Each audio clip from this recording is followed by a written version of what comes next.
আসসালামু আলাইকুম। Easy learning for juniors এর পক্ষ থেকে সকলকে শুভেচ্ছা ও স্বাগতম। আজকে আমরা অষ্টম শ্রেণীর স্বাস্থ্য সুরক্ষা এই বিষয়টির দ্বিতীয় অধ্যায় নিয়ে আলোচনা করব। তো ভিডিওটি শুরু করার পূর্বে তোমাদেরকে জানাচ্ছি, তোমরা যদি আমার চ্যানেলে নতুন হয়ে থাকো তাহলে অবশ্যই চ্যানেলটিকে সাবস্ক্রাইব করে দিবে। তো আজকে আমরা দ্বিতীয় অধ্যায় শুরু করব। এর আগের ভিডিওতে আমরা প্রথম অধ্যায় নিয়ে আলোচনা করেছিলাম এবং প্রথম অধ্যায়ের যাবতীয় যে কাজগুলো ছিল সকল কাজের উত্তর দেখেছি। আজকে আমরা দ্বিতীয় অধ্যায় শুরু করব। দ্বিতীয় অধ্যায়ের শিরোনাম হচ্ছে নিরাপদ খাবার, নিরাপদ জীবন। খাদ্য আমাদের শারীরিক ও মানসিক বিকাশে গুরুত্বপূর্ণ ভূমিকা রাখে।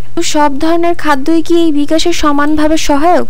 না, তা নয়। নিরাপদ ও সুষম খাদ্য শারীরিক ও মানসিক বিকাশের জন্য অত্যন্ত সহায়ক। ইতিমধ্যে আমরা জেনেছি বয়স উপযোগী নিরাপদ সুষম খাদ্যের পরিকল্পিত অভ্যাস কিভাবে আমাদের সুস্থ ও সবল জীবন গড়ায় সাহায্য করে।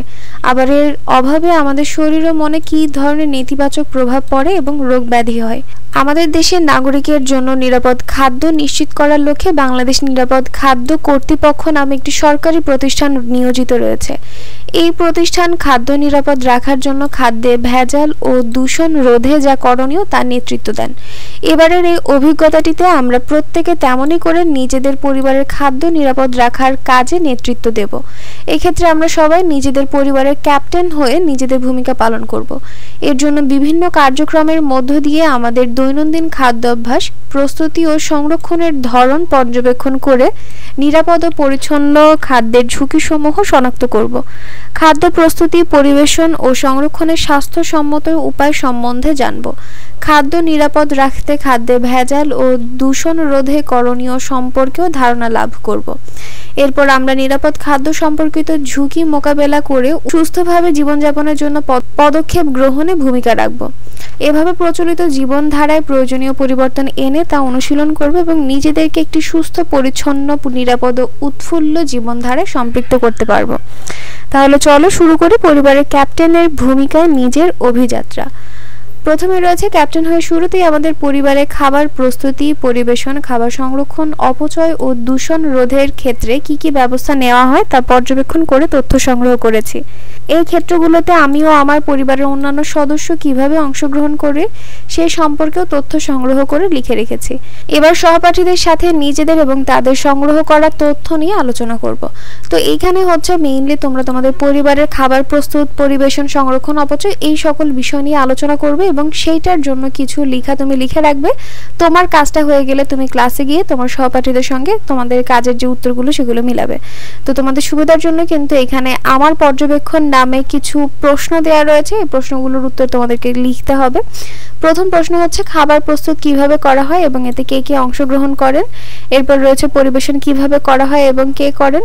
খাবার সংরক্ষণ কিভাবে করা হয় এবং কে করেন। খাবারের পুষ্টিমান বজায় রাখতে কি করা হয় এবং পরিবারে উদ্ধৃত খাবার কি করা হয়। এই সকল প্রশ্নের উত্তরগুলো তোমাকে দিতে হবে। তাহলে চলো এই সকল প্রশ্নের উত্তরগুলো আমরা দেখে আসি। প্রথম যে প্রশ্ন তা হচ্ছে খাবার প্রস্তুত কিভাবে করা হয় এবং এতে কে কে অংশগ্রহণ করে। তো তুমি তোমার পরিবারের যে কাজগুলো হয় তার উপর ভিত্তি করে তোমার উত্তরটা সাজাবে।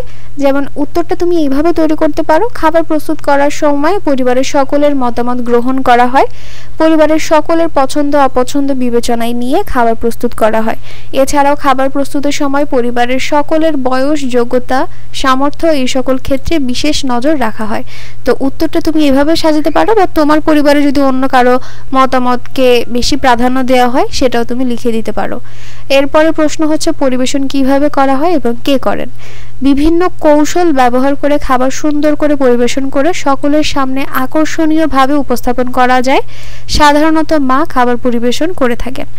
এরপরে প্রশ্ন হচ্ছে খাবার সংরক্ষণ কিভাবে করা হয় এবং কে করেন। উত্তরটা হচ্ছে খাবার রোদে শুকিয়ে বা ফ্রিজিং করে সংরক্ষণ করা হয়। সাধারণত পরিবারের মেয়েরা এই কাজ করে থাকেন। পরবর্তী প্রশ্ন হচ্ছে খাবারের পুষ্টিমান বজায় রাখতে কি করা হয়। উত্তর হচ্ছে খাবারের পুষ্টিমান বজায় রাখার জন্য যে করণীয়গুলো রয়েছে তার মধ্যে প্রথমেই রয়েছে ফল বা সবজি কাটার পূর্বেই ধুয়ে নেওয়া, দীর্ঘদিন না জমিয়ে টাটকা ফল, শাকসবজি খাওয়া, রান্নার সময় খাবার সিদ্ধ করার ক্ষেত্রে ঢাকনাওয়ালা পাত্র ব্যবহার করা, দীর্ঘ সময় আমিষ বা চর্বি জাতীয় খাবার তাপ দিয়ে রান্না না করা। এরপরের যে প্রশ্ন তা হচ্ছে পরিবারের উদ্ধৃত খাবার কি করা হয়। উদ্ধৃত বলতে বেঁচে যাওয়া যে খাবারটা সেটা কি করা হয়। বেঁচে যাওয়া খাবার পরবর্তী দিনের জন্য সংরক্ষণ করা বা গবাদি পশু থাকলে তাদের জন্য রেখে দেওয়া হয়। পরবর্তী প্রশ্ন হচ্ছে খাবার প্রস্তুত ও সংরক্ষণ প্রক্রিয়ায় আমি কেমন ভূমিকা পালন করি? খাবার প্রস্তুত ও সংরক্ষণ প্রক্রিয়ায় আমি যথেষ্ট ভূমিকা পালন করে থাকি। রান্নার সময় মাকে রান্নায় সাহায্য করি এবং খাওয়ার শেষে বাড়তি খাবার পরের দিনের জন্য সংরক্ষণ করে রাখি।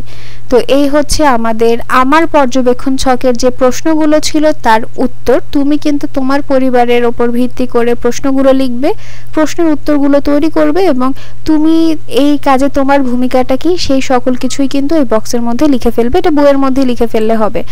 তো আমাদের এই আমার পর্যবেক্ষণ ছকের কাজগুলো খাবার নিরাপদ রাখতে কি ধরনের প্রভাব ফেলে তা নিয়ে দলগতভাবে আলোচনা করেছি। এরপর লটারি করে এক এক দল এক এক বিষয় উপস্থাপন করেছে এবং ফিডব্যাক দিয়েছি। ওকে, তাহলে এই যে আমার পর্যবেক্ষণের কাজটুকু শেষ। পরবর্তী ভিডিওতে তোমাদের আমাদের কাজ এবং খাবার নিরাপদ রাখতে এর প্রভাব এইটার উত্তরটা আমি দেখিয়ে দিব। তো আজকের ভিডিওটি এই পর্যন্তই। ভিডিও যদি তোমাদের কাছে ভালো লেগে থাকে তাহলে অবশ্যই সাবস্ক্রাইব করে দিবে এবং পাশে থাকা বেল আইকন বাটনটি প্রেস করে দিবে। তো আজকে এই পর্যন্তই। আল্লাহ হাফেজ।